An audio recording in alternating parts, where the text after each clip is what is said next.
boa tarde para todos. Primeiro vou pedir desculpas se alguma coisa em portunhol não é português, já para passar a introdução. E claramente sou espanhol. Meu nome é, como já foi indicado, José Antônio Delgado. Sou o chefe adjunto da Delegação Regional do Comitê Internacional da Cruz Vermelha, CICV. Vou repetir, CICV, esse acrônimo é Comitê Internacional da Cruz Vermelha. Essa delegação é uma delegação, como falei, regional, que trabalha a sua sede em Brasília, mas que cobre não somente o Brasil, mas também a Argentina, o Chile, o Paraguai e o Uruguai. Então, desde o Brasília, estamos fazendo trabalho em 5 países do Cono Sul e Brasil. Queria agradecer ao diretor do IRI e ao professor Marcos também pelo convite. Para nós é um prazer também estar com vocês aqui e obviamente um prazer de compartilhar um pouco, de um lado, a minha história, mas também a história, o trabalho da instituição. Vou tentar um pouco algumas daquelas palavras que vocês falaram de o que ficou da sua visita à migração, porque eu achei bem interessante. Vocês falavam, diziam alguma palavra-chave, que eu encontrei chave, e eu me senti reconhecido de um certo jeito. Então, bom, o primeiro é, eu sou espanhol, então sou migrante também, de um certo jeito. Sou migrante, nasci faz 46 anos, numa cidade do interior também. Uma cidade do interior que não é uma grande cidade como São Paulo, mas de longe, é bem pequena. Provavelmente alguma cidade pequena do interior do estado de São Paulo corresponde, que se chama Córdoba, está na Andaluzia, que é uma cidade milenária com muita história e que foi uma história marcada pela chegada de diferentes populações do mundo todo. Muito marcada como uma história, muito marcada também pelo Islã, pelo árabe. Foi a capital do califato na Espanha, que tinha uma grande extensão naquela época, mas que hoje em dia é uma cidade pequena. Então, numa cidade pequena, quando você é jovem e você fala, eu tenho um sono, eu quero trabalhar fora, quero trabalhar não fora do Córdoba, eu quero trabalhar fora do país, da Espanha, é como, você é como um pouco, eu diria, visceral. Você está lá, mas as pessoas não estão acompanhando porque é mais uma cidade desse tipo, mais voltada para dentro, provinciana, podemos dizer. Mas eu era aquele que tinha aquele sono de trabalhar fora. Trabalhar fora para quê? Eu vou pegar mais uma outra palavra que vocês falaram, transformação. Eu achava que eu podia, através do trabalho, eu achava que a minha missão era tentar ajudar, contribuir a transformar que é o mundo, a melhorar o mundo de um jeito ou outro. Essa era o meu sono. É o meu sono, ainda é o meu sono, mas eu não sabia como chegar a cumprir esse meu sono. Bom, esse minha interesse, obviamente, me levou a visitar muitos países, muitas vezes sozinho, mesmo contrário ao que era a norma geral de você vai sozinho a outro país, a fazer o quê? Muitas vezes era somente conhecer, ou aprender uma língua. Então eu, desde o início, gostei e aprendi línguas, aprendi o inglês, aprendi o francês. Muito depois aprendi mais ou menos o português. Não foi aqui que eu aprendi o português. Mas isso foi um pouco esse interesse. Esse interesse, acabei estudando Direito. Tem alguns colegas aqui que estudaram Direito. Porque eu achava que era uma boa via que dava, através das normas, das leis, a capacidade de transformar o mundo também. Porque finalmente a vida de todos nós tem umas normas na base que contribuem precisamente, seja no âmbito nacional, no âmbito internacional, a dar algumas regras que contribuem para esse mundo. Estudei Direito. Depois de estudar Direito, eu achava que, bom, se eu verdadeiramente quero trabalhar isso, eu decidi na metade do caminho, eu quero ser diplomata. Eu quero ser diplomata, porque diplomatas verdadeiramente são aqueles que estão lá resolvendo quando tem um conflito e tudo mais. E estudei Relações Internacionais. Não somente estudei Relações Internacionais, sino que decidi que eu queria ser funcionário diplomata, quer dizer, na Espanha você tem que fazer um concurso, em outros países não funciona de um jeito diferente, mas na Espanha você tem que fazer um concurso. Mas tive a sorte, eu vou dizer agora a sorte, nesse momento não era a sorte, mas foi a sorte, que nesse momento na Espanha tem uma situação financeira um pouco complicada, então de umas 50 vagas que se abriam ao ano, passaram o ano que eu decidi me apresentar a abrir 5 vagas. Então, obviamente, ficava um pouco mais complicado, mas foi assim como a vida, depois de tentar e de aprender muito, porque estudei muito precisamente para esse concurso, não tive sucesso. Então, isso, de um certo jeito, também me desmoralizou, não? Porque na minha vida, o planejamento que eu tinha eu vou transformar o mundo como sendo um diplomata. Mas durante muito tempo, desde os 16 anos, eu comecei como voluntário da Cruz Vermelha do país, a Cruz Vermelha espanhola. Não fazendo nenhuma coisa excepcional, eu era socorrista aquático, quer dizer, ia para as praias ou para a piscina para fazer salvamento das pessoas, porque eu achava que era também um jeito de ajudar os demais, de colaborar com os demais. Isso ficou sempre lá, eu colaborava, mas nunca via a relação entre Cruz Vermelha e aquele sonho que eu tinha. Eu sabia que existia o Comitê Internacional da Cruz Vermelha, mas para mim era como, puxa, aqueles caras são incríveis, hein? Eles vão para as guerras, os conflitos, eles trabalham, mas isso tem que ser um semideus para conseguir aquilo, não? E foi um pouco a vida que continuou. Eu trabalhei para uma ONG de desenvolvimento. Trabalhei na ONG de desenvolvimento na Espanha e também tive uma experiência no exterior. Trabalhando, por exemplo, no Líbano, nos territórios palestinos, na Argélia. Então tive já uma exposição internacional no mundo, nesse mundo. E de repente tive uma oportunidade, se apresentou um curso na Cruz Vermelha Espanhola, que era para ser delegado da Cruz Vermelha Espanhola. Mas que esse curso era organizado conjuntamente com o Comitê Internacional da Cruz Vermelha. Ótimo, vou para lá, mas a minha ideia é que eu ficaria trabalhando no máximo com a Cruz Vermelha Espanhola.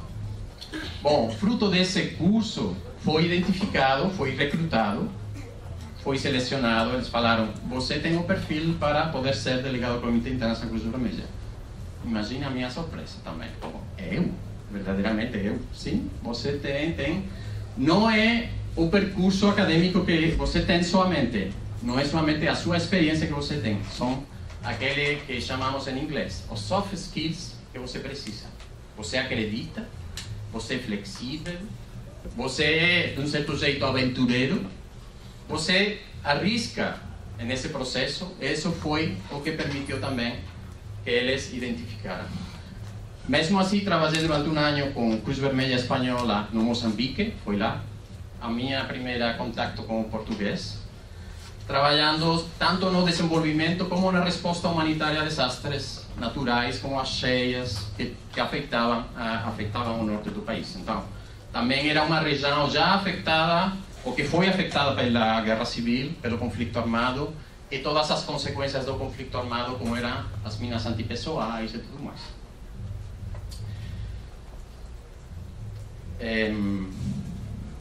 Depois disso, eu comecei a ter o primeiro trabalho que eu tive com o CICV, que você tem um processo de inserção no Comitê Internacional da Cruz Vermelha, onde durante um mês você é como abduzido. É como se você chegou um OVNI, um marciano, levou para você e fecham a você durante um mês em um local, mais ou menos como é o processo de indução para trabalhar no Comitê Internacional da Cruz Vermelha, onde você compreende a instituição, compreende quais são os valores, quais são as ações, qual é o mandato, e começa a trabalhar em equipe.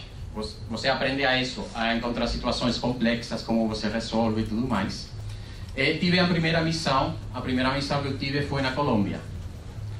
Mas não foi verdadeiramente no Bogotá, não foi na capital, foi no apartado que ninguém conhece, imagino, só se é colombiano. que era, você conhece, bom, mas que é o departamento fronteiriço com o Panamá. É como a selva amazônica, mas não é a selva amazônica verdadeiramente. E o veículo para me desplazar não era um carro, era um bote.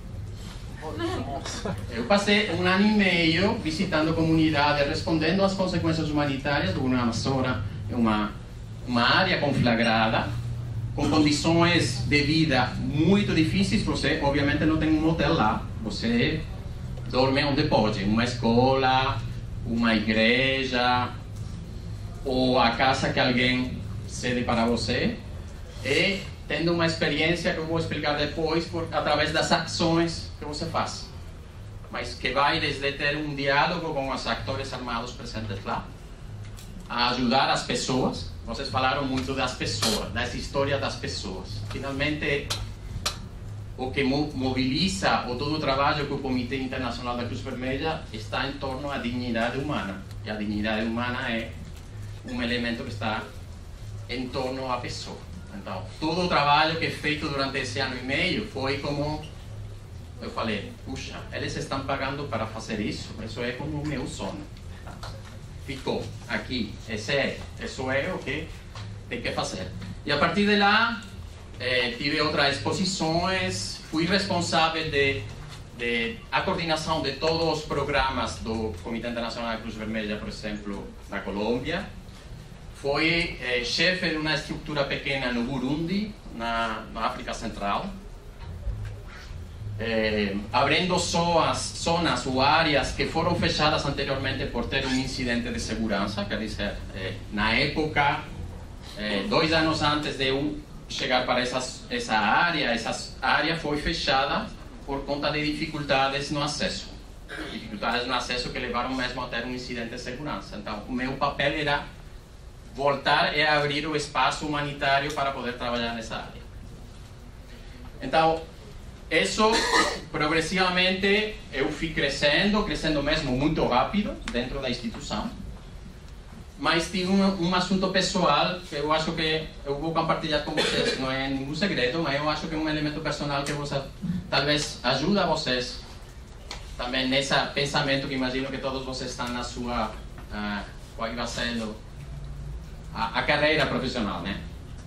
É que em 2005 o meu pai, estando eu ainda em Burundi, faleceu.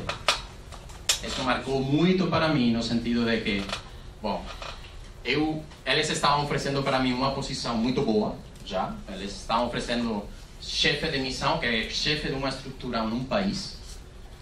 Mas eu decidi que a minha carreira profissional era muito importante, o meu sonho era muito importante, mas que tinha elementos pessoais também muito importantes. Eu decidi parar durante 5 meses, me dedicar a minha mãe, a resolver muitos assuntos, a resolver os meus assuntos pessoais que estavam ligando a isso, e depois a decidir o que queria fazer com a minha vida. Bom, resolvi que mesmo assim, com tudo aquilo que tinha acontecido, o meu sonho era possível, que eu queria continuar nisso, que obviamente era um momento de parar, talvez, mas eu tomei também uma decisão, que eu não queria crescer tão rapidamente como a instituição me estava pedindo. É que eu queria crescer mais lentamente na instituição.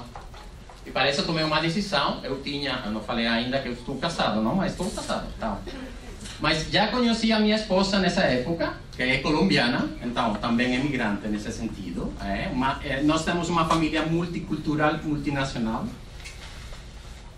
Eu decidi aceitar uma posição que estava na Colômbia, que não implicava que eu chegava àquele posto que eles me estavam oferecendo, mas fazia aquele equilíbrio pessoal que eu precisava, ter aquele balanço entre a minha vida profissional e a minha vida pessoal. Essa decisão eu não lamento para nada, tudo o contrário, eu acho que foi uma boa decisão. Agora estou chegando à mesma posição que estava faz uns anos, mas para mim, eu acho que cresci, tive uma maturidade também para aceitar todos esses elementos. E com esse processo, a família tivemos outras oportunidades, outras missões. Tive também uma passagem por Genebra, a sede do Comitê Internacional Cruz Vermelha, pelo Panamá e agora no Brasil. E nesse transcurso também chegaram crianças, uma filha que nasceu em Genebra e um filho que nasceu no Panamá. Então, se você vê depois como é essa multiculturalidade, você falava, os filhos de onde são? Bom, os filhos são do mundo. Se você fala para o meu filho, você é de onde? Ele diz, eu sou do Panamá, mas ele torce por Brasil, o que é muito ruim para mim, mas ele se sente brasileiro mesmo. Provavelmente depois de 4 ou 5 anos ele vai se sentir de outro país, mas como eu falo, eles são cidadãos do mundo, em realidade. A minha filha se sente suíça, mesmo se ele morou somente menos de 1 ano na Suíça. Mas ele acha, porque nasceu na Genebra, ele é suíça. Mas eles também são espanhóis, são panamenhos, são colombianos, são tal. Somos um pouco cidadãos do mundo. Então, isso eu queria compartilhar um pouco esses elementos que ligavam um pouco com algumas dessas palavras-chave que vocês falaram e outras que vão estar mais ligadas à apresentação que eu vou fazer. Se tiver qualquer pergunta sobre a minha trajetória profissional, pessoal, ou sobre a apresentação, eu daria para vocês depois a oportunidade com as perguntas e respostas, se o professor concorda, né? Não sei como estou com o horário, mas... Temos agora mais de meia hora para a sua apresentação. Tá. Então, o Comitê Internacional da Cruz Vermelha, essa é uma novidade para mim. Então, inicia com um momento, provavelmente não todos conseguem ver, mas está ligado tudo a essas duas imagens que aparecem lá. De um lado é um conflito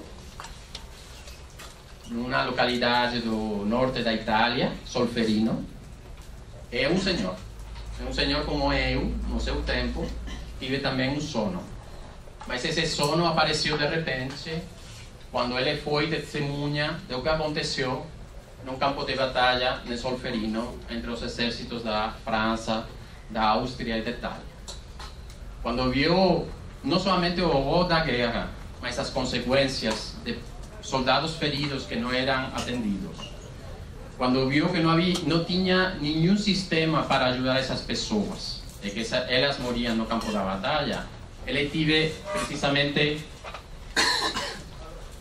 uma ideia, o nascimento de uma ideia. Essa ideia, como testemunha, lhe transformou em um livro que se chama Lembrança de Solferino, onde ele conta qual foi a vivência e como ele respondeu a essa vivência, como respondeu a essas consequências, ajudando as pessoas sem importar qual era o bando, sem importar se era de um exército ou do outro, sem importar a religião, sem importar a raça. Ele compreendeu que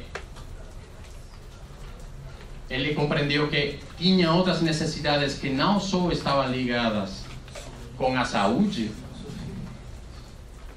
que estava ligada, por exemplo, com o desejo dos soldados de escrever uma correspondência, uma carta para seus familiares quando eles estavam em uma situação complicada. Ele compreendeu que tudo isso precisava de uma ação que não podia ser somente uma ação de uma pessoa, uma ação individual, mas que levava para a criação de uma instituição que se encarregaria de responder precisamente a esse tipo de situações, em uma situação de conflito, de guerra, de ajudar aos soldados feridos no campo de batalha. E assim, com a ajuda de outros cidadãos suíços, geneverinos, que se cria em 1863 o Comitê Internacional da Cruz Vermelha, que nesse entanto foi chamado Comitê Internacional de Socorro aos Feridos. Porque para essa época ainda a Cruz Vermelha como símbolo não tinha sido criado ou reconhecido ainda pelos Estados. Essa foi a primeira fonte. Mas ele sabia que uma instituição não tinha como resolver o assunto e que precisava, como eu, abogado que queria transformar o mundo precisava ter uma base e um compromisso dos Estados. Nessa época, tanto nessa época como agora, os atores principais do mundo internacional são os Estados, obviamente. Sem o compromisso dos Estados, sem a sensibilização dos Estados, aquele mundo que ele queria transformar não poderia transformar. Então, ele fez muitas visitas, sensibilizou a muitas pessoas e finalmente em 1864 se assina a primeira convenção de Genebra para aliviar a sorte dos militares feridos no campo de batalha. Essa primeira convenção era como as regras mínimas que teriam que regular os conflitos armados. Entre essas regras era reconhecer ou respeitar aqueles equipes que teriam a função de ajudar os feridos no campo de batalha, como aqueles que poderiam ser parte do Comitê Internacional Cruz Vermelha ou aqueles serviços de saúde das forças militares que ajudaram aos feridos. E como era possível proteger se não estava identificado, foi lá que também apareceu a ideia da criação do símbolo da Cruz Vermelha que permitiria identificar a essas pessoas, que não somente permitia proteger aos feridos, mas proteger as equipes que estariam brindando esses serviços. Então, é a partir de lá, todo o trabalho que o Comitê Internacional da Cruz Vermelha está intimamente ligado com o direito.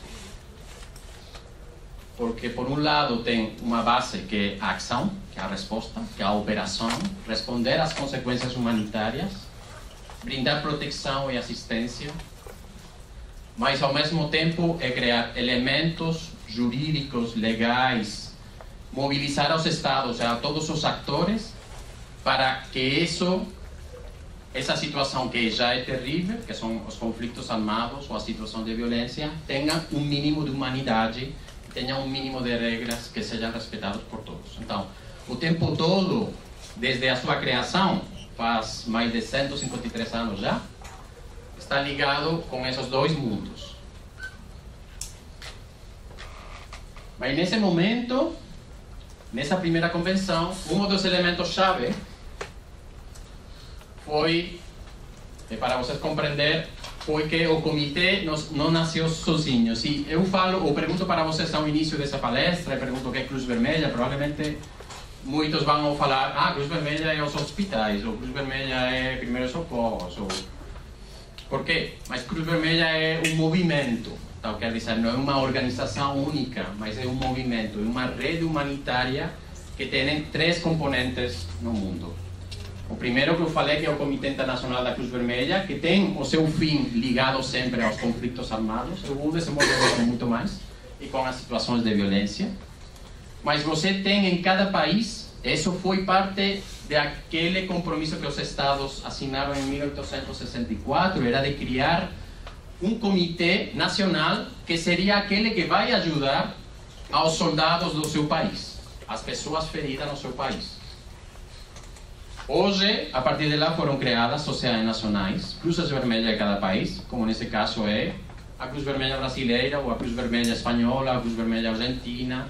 São sociedades nacionais que trabalham no seu país para responder a diferentes tipos de consequências humanitárias, não somente dos conflitos, mas pode ser ligado a um desastre natural, ou pode ser na promoção da saúde, pode ser um monte de diferentes atividades que uma Cruz Vermelha faz, e que aparece como um auxiliar dos poderes públicos. Quando eu falo auxiliar dos poderes públicos, é quando o Estado não tem capacidade de responder a uma emergência, a Cruz Vermelha aparece como um ator que ajuda o Estado nessa resposta. Não quer dizer que depende do Estado, mas ajuda o Estado a responder às suas responsabilidades. Imaginem agora o furacão no Haiti, o passo do Matthew. As autoridades não têm a capacidade de responder a todas as necessidades, então ativa, podemos dizer, a ação da Cruz Vermelha, sendo uma entidade independente. O fato que estão assim não quer dizer que tem uma dependência hierárquica. São instituições legalmente diferenciadas. Uma é internacional, outra é nacional, que é reconhecida pelo Estado por lei, é criada por lei, e isso é parte do nexo que as sociedades nacionais e as Cruzes Vermelhas têm com as convenções de Genebra, desde essa primeira convenção de Genebra de 1864.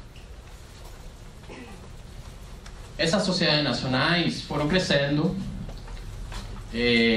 Passou a Primeira Guerra Mundial. O CICB trabalhou mudando também aquele primeiro Convenção de Genebra 1864, e introduz muitas novidades que estão ligadas a como tem a evolução dos conflitos. O armamento era diferente, aparece o uso até de armas químicas, de gases, aparecem os prisioneiros de guerra. Todo isso vai mudando também o accionar do CICB, que vai acompanhando essas mudanças nos conflitos, criando novas normas ou propondo novas normas para serem aceitadas pelos Estados. Isso somente para dar um exemplo que sempre vai em paralelo os dois elementos. Mas depois da Primeira Guerra Mundial, no mundo todo, sobretudo na Europa, o pensamento era, bom, depois de uma Primeira Guerra Mundial, não vamos ter mais guerra. Esse era o pensamento do mundo todo. Então, as Cruzes Vermelhas diziam, mas se não vamos ter mais guerra, e nós fomos criadas para actuar na guerra, então nós vamos desaparecer? Então, eles mesmos começaram a encontrar outro tipo de funções que eram diferentes a actuar em situações de guerra para atender aos soldados feridos, e criaram, como foi criado a Sociedade de Nações, como o antecessor das Nações Unidas, as sociedades nacionais criaram uma espécie de federação, que estaria mais abocada como uma espécie de clube, onde as sociedades nacionais são os membros, e o objetivo dessa federação é apoiar-se entre eles e ajudar, sobretudo, na coordenação de resposta aos desastres naturais. Isso para explicar, bom, é muito complexo talvez, mas para falar um pouco da realidade, quando vocês falam com propriedade, quando vocês falam de Cruz Vermelha, vocês falam de um mundo que é muito grande. Também nos 190 sociedades nacionais, tem o CICB e tem a Federação Internacional. Mas os três são entidades separadas, mesmo se somos, é como ser primo irmãos, tá? Somos muito próximos porque compartilhamos, por exemplo, temos uma estrutura do movimento que indica qual é o mandato de cada um, qual é a missão de cada um, como estamos organizados.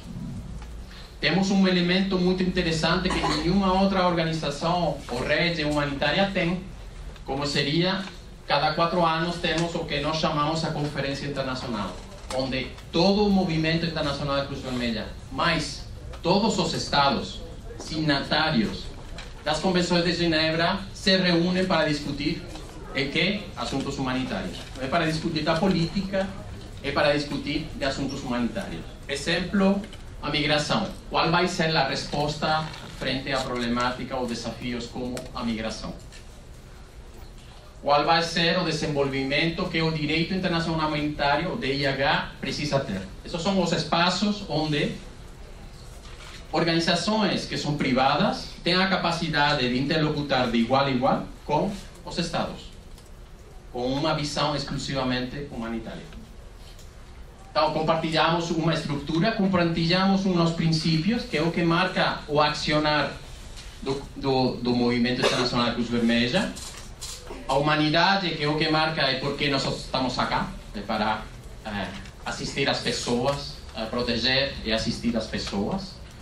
Sempre utilizando o princípio da imparcialidade, que é dizer, não vamos fazer nenhum tipo de discriminação quando nós estamos fazendo o nosso trabalho.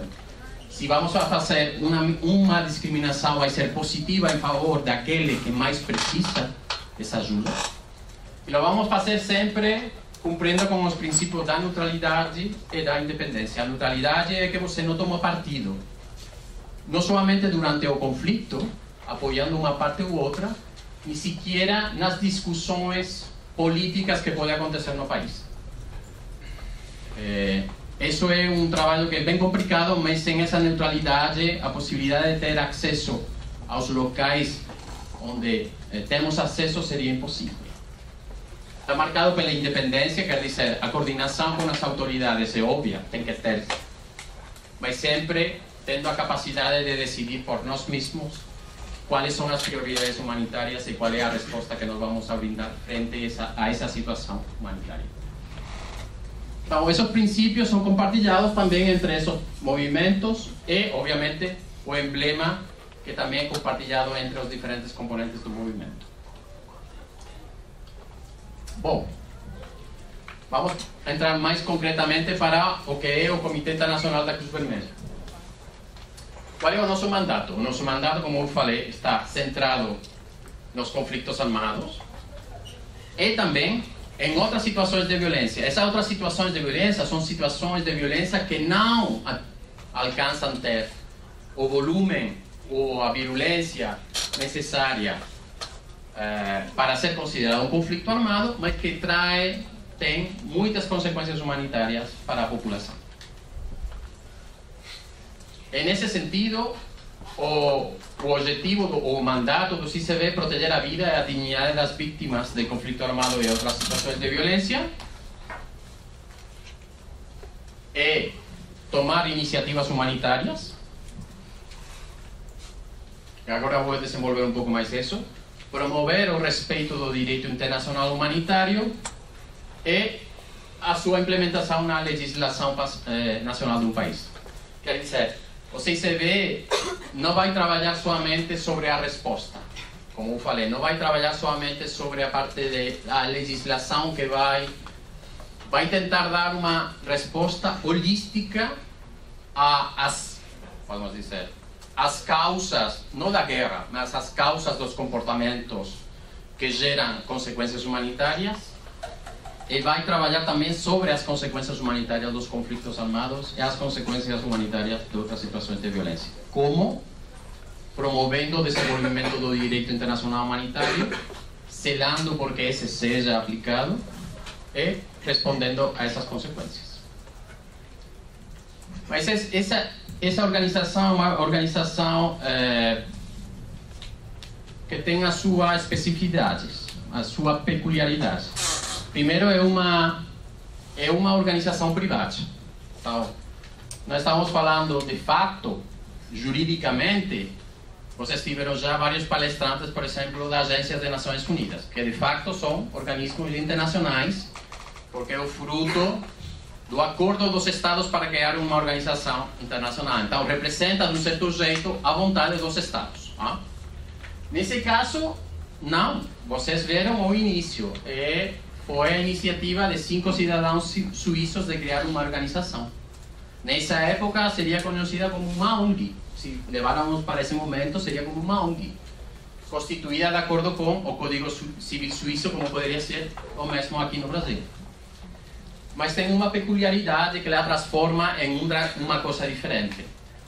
A partir do momento em que, em 1864, ela recebe, o comitê, um mandato dado pelos Estados, nessa Convenção de Genebra, se transforma em uma coisa híbrida.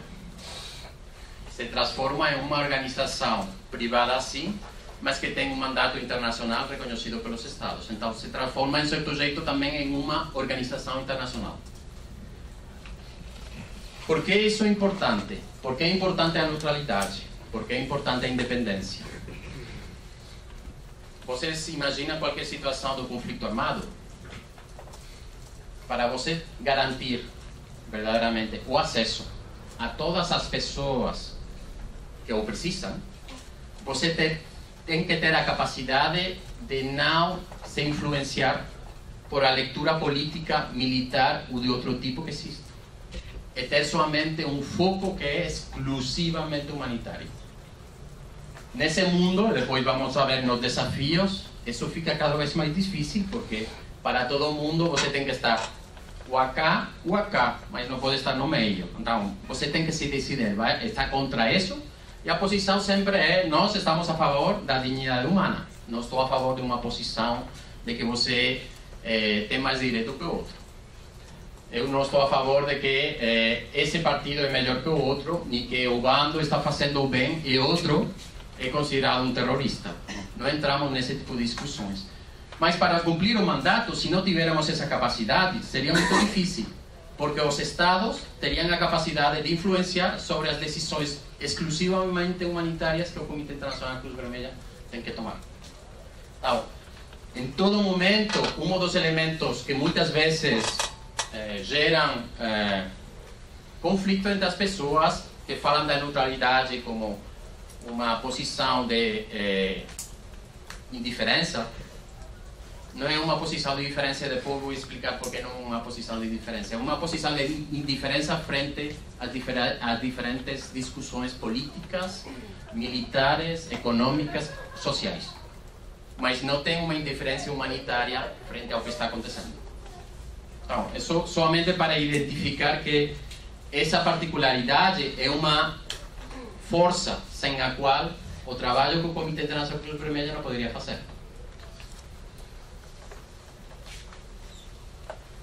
Além disso, isso é parte do mandato que a comunidade internacional dá ao Comitê Internacional Cruz Vermelha, é a de promover e ser o guardião do direito internacional humanitário. Quer dizer, nós não somos responsáveis de implementar ou executar o direito internacional humanitário. Essa é a responsabilidade dos Estados e dos atores armados. Mas aqueles que vão a proteger em todo momento, aqueles que vão a promover as mudanças para se adaptar às novidades armamentísticas, às novidades no mundo geopolítico e tudo mais, o CICB tem o papel de estar sempre alerta e propor as mudanças. Um exemplo, os drones é uma realidade hoje. Faz 10 anos não era uma realidade. O CICB trabalha precisamente para adaptar o direito internacional humanitário a essas novidades. Podemos explicar depois um pouco mais esses elementos. Um outro elemento é que não seria possível, mais uma vez sem isso, não seria possível sem a neutralidade, é ter o papel de intermediário neutro para os conflitos armados. Intermediário neutro não é aquele que vai resolver a guerra, não é aquele que vai colocar a paz. Mas quando você, dois grupos, não têm a confiança um entre o outro, você vai precisar de um ator que tenha a confiança dos dois. Aquele que vai ter a confiança dos dois é aquele que não tomou parte, não manteve uma posição de neutralidade. Um exemplo muito próximo, mesmo geograficamente, relativamente geograficamente no tempo. As conversações de paz na Colômbia, bom, que não foi na Colômbia, mas na Cuba, foi com a intermediação neutral do Comitê Internacional Cruz Vermelha. Não é que nós estivemos lá, vocês decidam isso, não, eu apoio o governo, eu apoio as FARC. Mas eles precisavam de um ator que gerara confiança entre os dois. Somente o deslocamento logístico para se encontrar em algum lugar. Isso foi parte da contribuição que o Comitê Internacional da Cruz Vermelha fez para que isso fora possível. Porque eles não confiavam um em outro. Então, eu não vou sair onde estou para ir a falar com você. Não, eu não vou lá. Mas os dois confiavam em que o Comitê Internacional Cruz Vermelha poderia fazer isso. E eu falei todo o tempo que não é, de fato, uma organização internacional, mas, de fato, em realidade, sim é um sujeito de lei internacional e nós temos, em cada país onde estamos trabalhando, temos um acordo de sede. Um acordo de sede, como qualquer organização internacional pode ser, seguindo as convenções de Viena, nesse sentido. Então, temos imunidade. Essa imunidade é necessária precisamente para, por exemplo, não testemunhar nos tribunais nacionais. Mas, além disso, para não temos uma isenção de testemunha legal perante o Tribunal Penal Internacional. Obviamente, pelo trabalho que nós fazemos, temos acesso a muita informação que pode ser bem delicada. E o fato de testemunhar num tribunal quer dizer que nós poderíamos ser considerados como o denunciante ou que estamos tomando partido. Então, mesmo no processo de aprovação do tratado, foi reconhecido pelos Estados a isenção de testemunha perante o Tribunal Penal Internacional. Temos um papel de estatuto de observador na Assembleia Geral das Nações Unidas.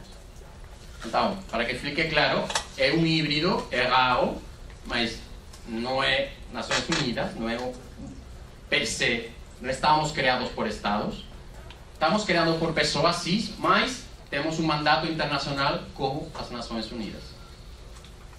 Isso é o Comitê Internacional da Cruz Vermelha. Se você fala da Cruz Vermelha brasileira, a Cruz Vermelha espanhola, não é o mesmo.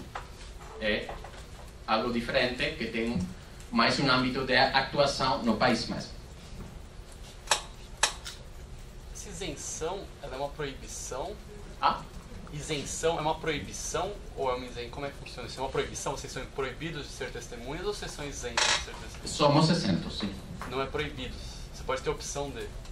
Poderíamos ter, mas não vamos utilizar, sim. Eu digo como indivíduo, assim. Ah? Eu digo como indivíduo. Talvez como indivíduo. Nós assinamos um termo de confidencialidade quando você entra na instituição. Esse termo de confidencialidade vai além do seu final de contrato, quer dizer, o que foi durante o período funcional em que você era funcionário do Comitê Internacional da Cruz Vermelha, você tem que respeitar isso, senão você poderia ser demandado também. Mas isso é parte, é o que dá, vamos falar um pouco da confidencialidade, mas é o que dá realmente a capacidade de estar onde estamos. Ninguém iria para Guantánamo, e vamos para Guantánamo, é a única organização que está em Guantánamo, se não tiveras um mínimo de proteção, porque você sabe que vai ter problemas sérios. Se você tiver que contar o que algumas pessoas contam para você, eu acho que não muitas pessoas fariam. Então, finalmente, essa construção do comitê, essa especificidade que o comitê tem, são os elementos que permitem ao comitê fazer o trabalho que faz. Senão, não poderia fazer esse durante um tempo, eu acho que depois de 2001, muitas organizações, estados pensaram, não, mas agora estamos em um mundo unipolar, então não vai ser preciso, porque a confiança de quem? Bom, vocês viram a evolução que o mundo todo teve, a história, e onde que estamos agora. E agora essa discussão já não é mais relevante, mas durante os inícios, eu me lembro muito bem, era como, ou talvez alguns dos benefícios, privilégios que o CICB tem, por que não trabalha como se for uma agência das Nações Unidas? Às vezes estamos onde as Nações Unidas não estão, porque as Nações Unidas finalmente é um ator político, é um ator mesmo armado. Se falamos dos cascos azuis, capacetes, são um ator armado na República Democrática do Congo. Então, se você fala de neutralidade, bom, eles estão fazendo o que tem que fazer.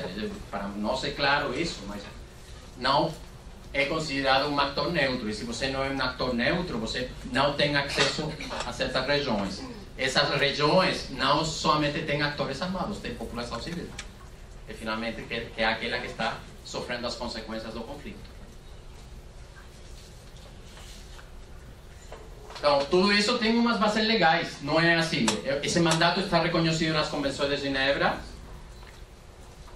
e tem bases diferentes em função de que tipo de conflito estamos falando. Ou um conflito armado internacional, quer dizer entre estados, ou um conflito armado não internacional, quer dizer ao interior do estado, ou outro tipo de situações de violência ou distúrbios internos, onde o CICB, através dos estatutos do movimento, tem o direito de iniciativa humanitária. Eu vou colocar um da região, bom, da região é mesmo do país que eu posso dizer. Direito de iniciativa. Durante 1973, no Chile, o CICB, nós estamos em um conflito armado, é óbvio, tá? Mas tem uma série de consequências humanitárias. O CICB oferece os seus serviços. Oferece o seu serviço, porque não é uma imposição do CICB. O CICB convence, obtém as garantias para fazer o seu trabalho conforme as suas modalidades de trabalho e trabalha no Chile. Alguns anos antes, no Brasil, o CICB ofereceu os seus serviços. Os serviços não foram rejeitados, mas não permitiram fazer o trabalho. Então, finalmente você pode oferecer os serviços, mas quando você não está em uma situação de conflito armado, tem a vontade ou não do Estado de aceitar o trabalho que estamos fazendo. Então, tudo isso tem uma base legal, jurídica, para poder fazer o trabalho. E para isso temos 80 países onde trabalhamos, no mundo todo. A nossa sede em Genebra, em torno a uns 15.000 colaboradores, de 140 nacionalidades diferentes, dos quais mais ou menos 2.000 são o que chamaríamos expatriados ou móveis, quer dizer, aqueles que cada certo tempo mudam do país, como é o meu caso. Então, junho do ano próximo estou deixando o Brasil, com muito pesar, mas estou indo embora, não sei ainda para onde. E tem 12.000 pessoal local, quer dizer, são nacionais ou que tem um contrato local. Ele pode ser de qualquer outro país, mas que está trabalhando no país mesmo, na região mesmo. E em torno a 800 pessoas que trabalham na nossa sede em Genebra. Obviamente, esse mapa representa locais onde tem um conflito armado, onde tem situações de violência que geram consequências humanitárias, e também outros que têm uma função de diplomacia humanitária, que têm uma função de a promoção do direito internacional humanitário, de trabalhando com as forças armadas ou com outros aspectos. Quais são precisamente essas atividades? O CICB trabalha sobre 4 eixos, basicamente: proteção, assistência, prevenção e cooperação. Mas iniciemos com a prevenção. Bom, no trabalho na prevenção, você trabalha da diplomacia humanitária, tentando encontrar soluções para a problemática humanitária que tem o mundo, em algum país, promovendo alguma aprovação de alguma norma internacional. Também trabalhando com organismos internacionais, como a OEA, onde você pode promover a adopção de normas ou medidas que vão contribuir a responder a alguns desafios humanitários, que pode ser ligado com assuntos estritamente ligados com os conflitos armados ou as consequências das mesmas. Exemplo, desaparecidos. Mas você também zela pela aplicação do direito internacional humanitário, trabalhando com os atores armados na promoção e difusão do direito internacional humanitário, por exemplo, entre as forças armadas, ou mantendo um diálogo. Vocês não conseguem ver nada, mas bom, um diálogo com os atores armados. Esse é um exemplo de diálogo com os atores armados na Colômbia, e quando estamos falando nesse caso de atores armados, ou uma das partes é o ELN, que é um grupo que ainda está em conflito na Colômbia. E vocês perguntarão, e para que eles falam com eles? Bom, precisamente porque esse diálogo sobre as consequências humanitárias e sobre as normas que têm que regir os conflitos é para todos. A responsabilidade do Estado, mas também dos atores armados que estão. Então, como temos esse diálogo, e ultimamente a população civil cada vez mais é afetada pelos conflitos, nós, em um diálogo confidencial primeiro com a população civil, recebimos alegações de violações do direito internacional humanitário. Algumas instituições fariam, exemplo, Human Rights Watch, ou Anistia Internacional, essas alegações publicariam através de um relatório numa denúncia pública. É a forma de trabalhar deles, que é necessária. Mas o ICD não faz isso. Essas alegações é precisamente para ter um diálogo com os atores armados, responsáveis desses actos, sejam as forças militares, sejam os grupos. Com a ideia de que? A ideia é de prevenir, mudar o comportamento desses atores armados e as ações que eles fizeram. Nesse trabalho de proteção, nós também visitamos prisões, locais de detenção, para verificar o trato e as condições de detenção. E mais uma vez, isso é num diálogo confidencial com as autoridades que estão responsáveis. E isso fazemos através, por exemplo, de ter entrevistas sem testemunhas com os detidos. Então, uma das modalidades de trabalho do CICB dentro das cadeias é que nós visitamos sempre que as autoridades permitam nós ter contactos individuais e sem testemunhas com os detidos. Isso para quê? Para ter uma versão o mais real da realidade que está acontecendo dentro do centro penitenciário. Com essa informação, com a informação da nossa observação, com outros elementos, obviamente isso dá para ter esse diálogo confidencial. Mas não somente trabalhamos nesse âmbito, mas, por exemplo, no restabelecimento de laços familiares. Por conta dos conflitos armados, das situações de violência, as pessoas perdem o contato, os laços com os seus familiares. Alguém falou daquelas cartas que escreviam, né? Os migrantes. Bom, isso é parte do trabalho que é feito também. Seja, por exemplo, nas crianças, ajudando na reunificação familiar, facilitando o contato, que pode ser mesmo através de uma correspondência, ou pode ser o telefone, ou pode ser algumas modalidades tecnológicas novas, ou ajudando na busca de pessoas desaparecidas. Trabalhamos na assistência, e mesmo se Cruz Vermelha sempre é identificada com a saúde, não é só saúde que faz. Trabalha, por exemplo, com distribuição de sementes para a população que sofreu, para a sua recuperação e resiliência, ajudando, em alguns casos, por exemplo, com serviços veterinários, distribuição de diferentes alimentos ou outros kits, ajudando no acesso à água potável, ou trabalhando na saúde, desde a evacuação de feridos, primeira assistência primária, assistência quirúrgica e ortopedia. Tudo isso, obviamente, não é que sempre fazemos tudo isso. Vai depender de quais são as capacidades do Estado, de quais são as capacidades de outros atores humanitários presentes, e qual é a nossa capacidade de contribuir para isso e de reforçar as capacidades locais. E trabalhamos também com as sociedades nacionais, as cruzes vermelhas do país, por exemplo, para fortalecer as capacidades deles a responder em situações de violência. Isso é parte do trabalho. Então, esses são os 4 eixos de trabalho do Comitê Internacional da Cruz Vermelha. Quais são?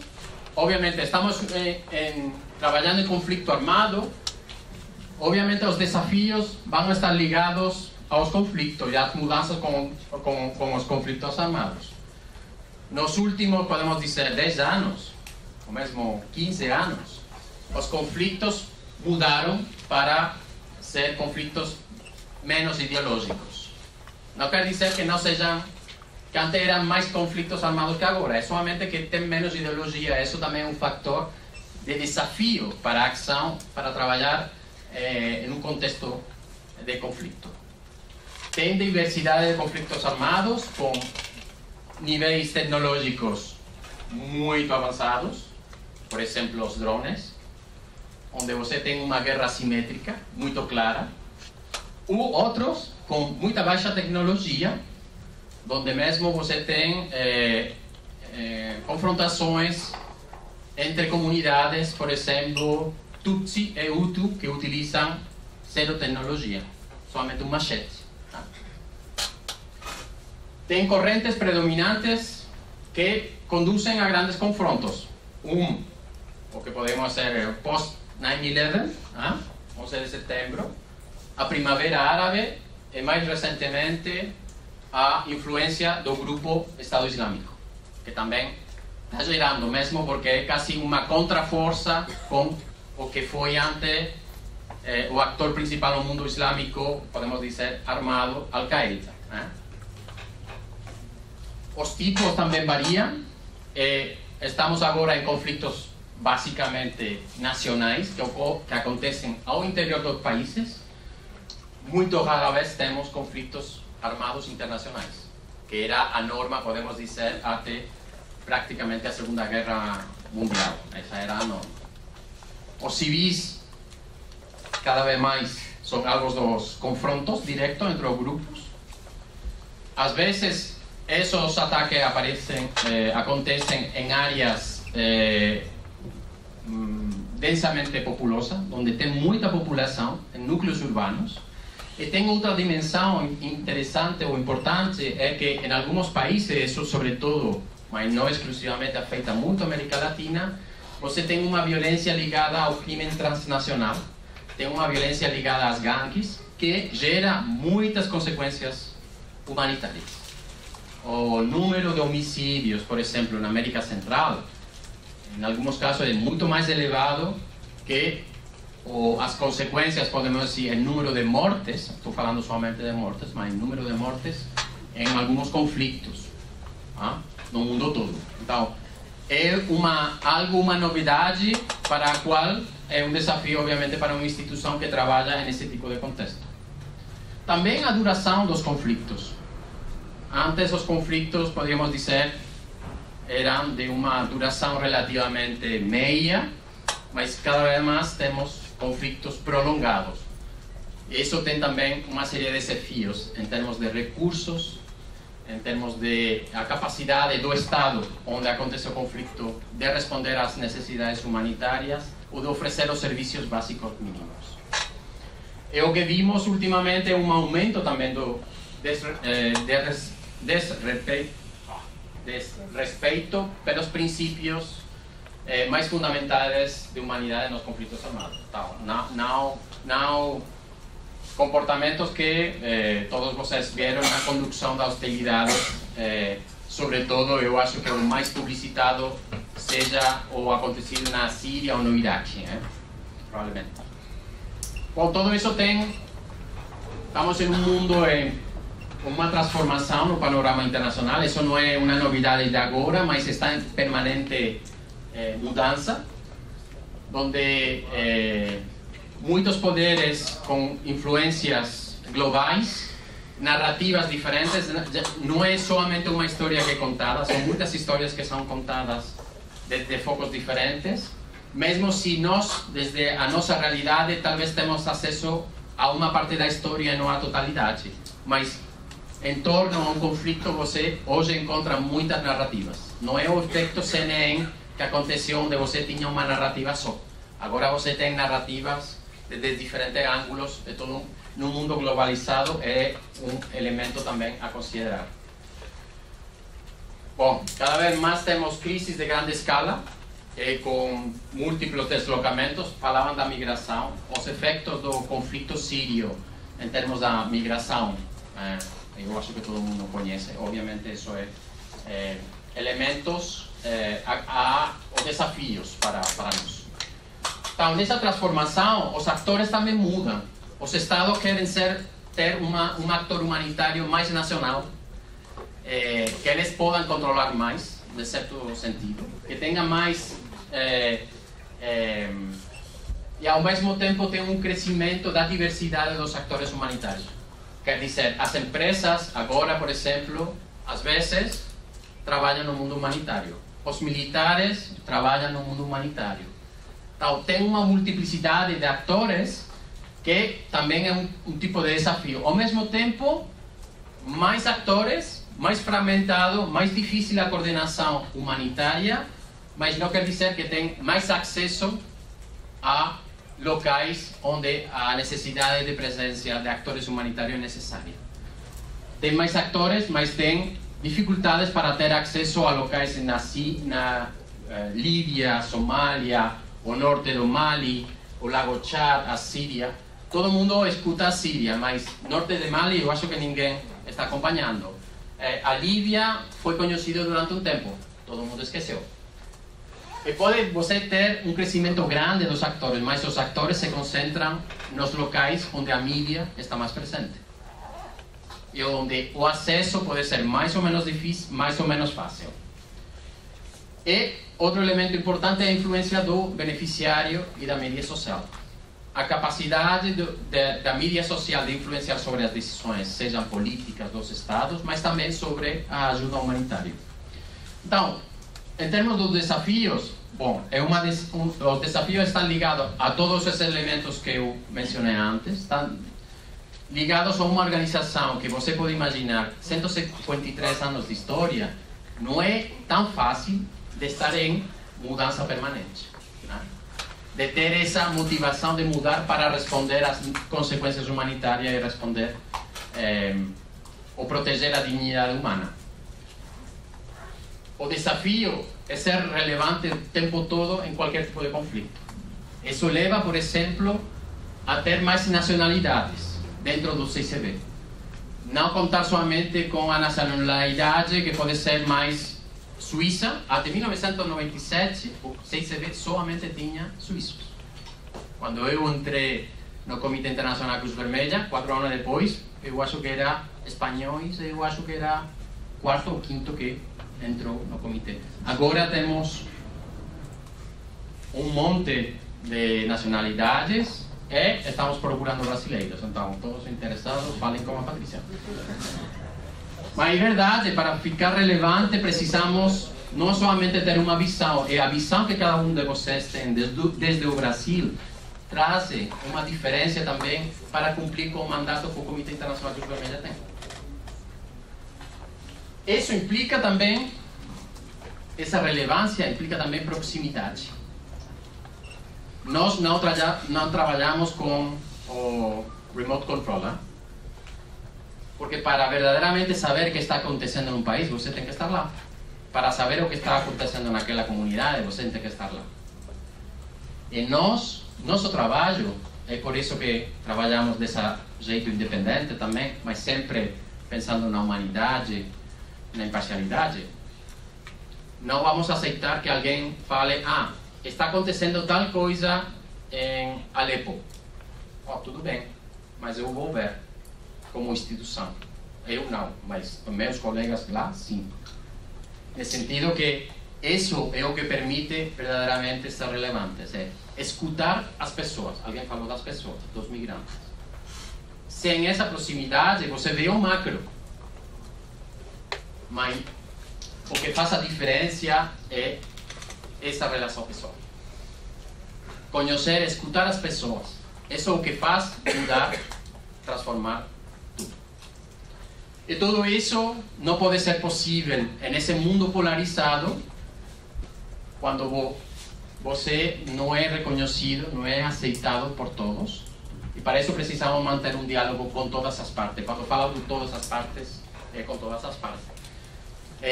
Desde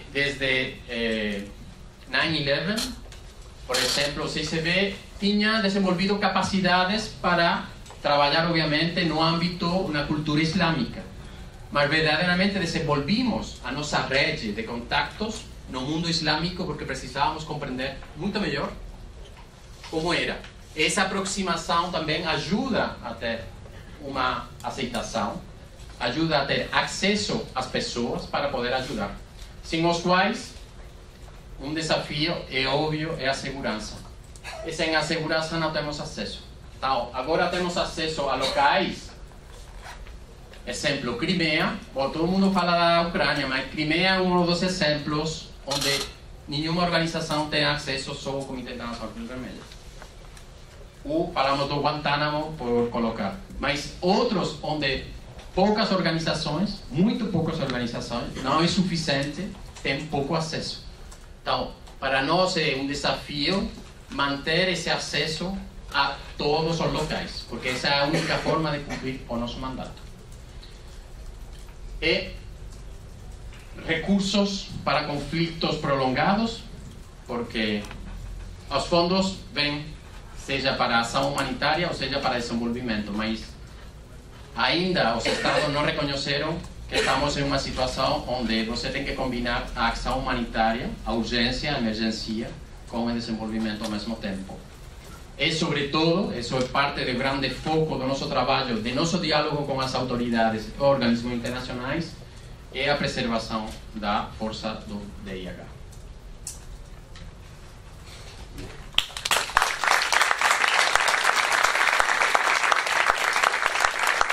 Nós temos essas 3 perguntas. Eu peço para o microfone passar pelas 3 e depois disso nós devolvemos. Se pudesse apresentar. Meu nome é José Cruz Dias, eu sou da terceira idade. O que não ficou claro para mim é o funding, da onde vem.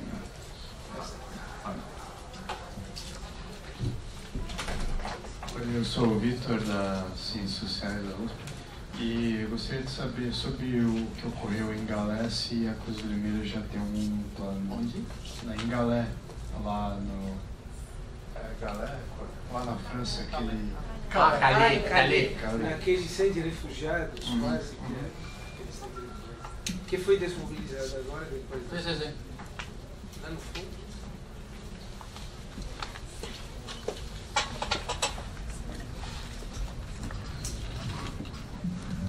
Oi, meu nome é Ana Paula, sou estudante de jornalismo aqui da USP.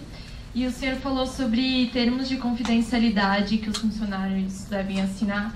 Eu gostaria de saber também sobre o trabalho que a organização, como é que se diz? Não o trabalho, mas o que os funcionários devem fazer por eles estarem na Cruz Vermelha. Eu fico pensando se talvez os voluntários ou funcionários de campo, se eles têm um apoio psicológico, ou se eles devem passar por cursos anuais de reciclagem, o que eles precisam ter para trabalhar na Cruz Vermelha.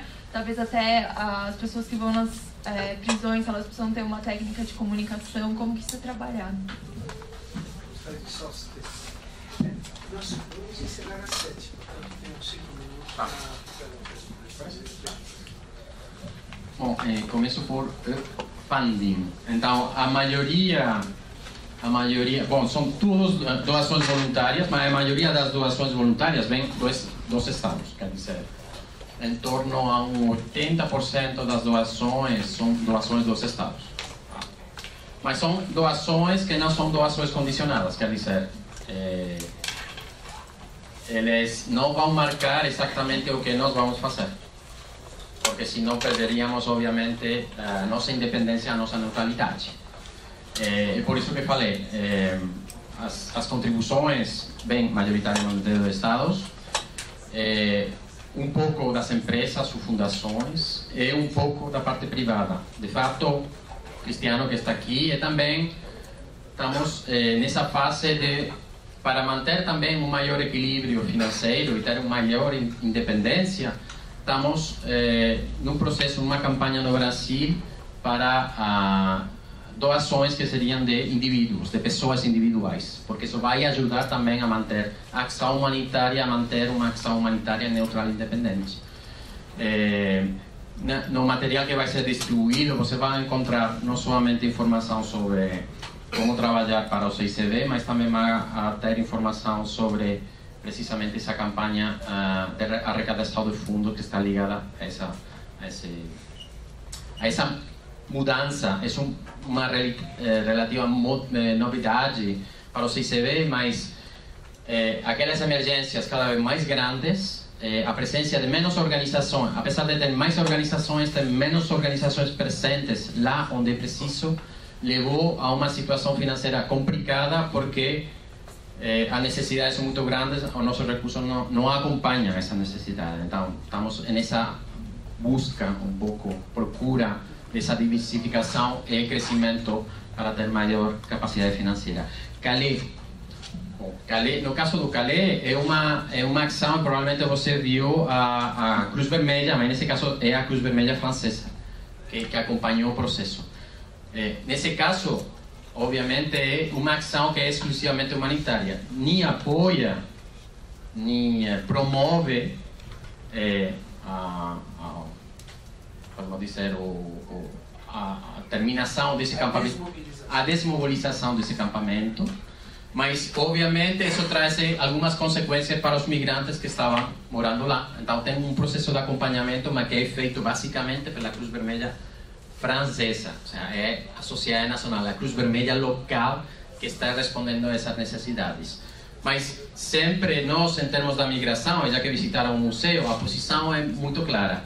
Nós não olhamos para os migrantes em função da sua legalidade ou ilegalidade. De facto, nós falamos, no caso que ele não tenha os papéis, de migrantes irregulares. Não são regulares. Não? Tá? E respondemos às necessidades sem olhar para a legalidade ou ilegalidade da pessoa.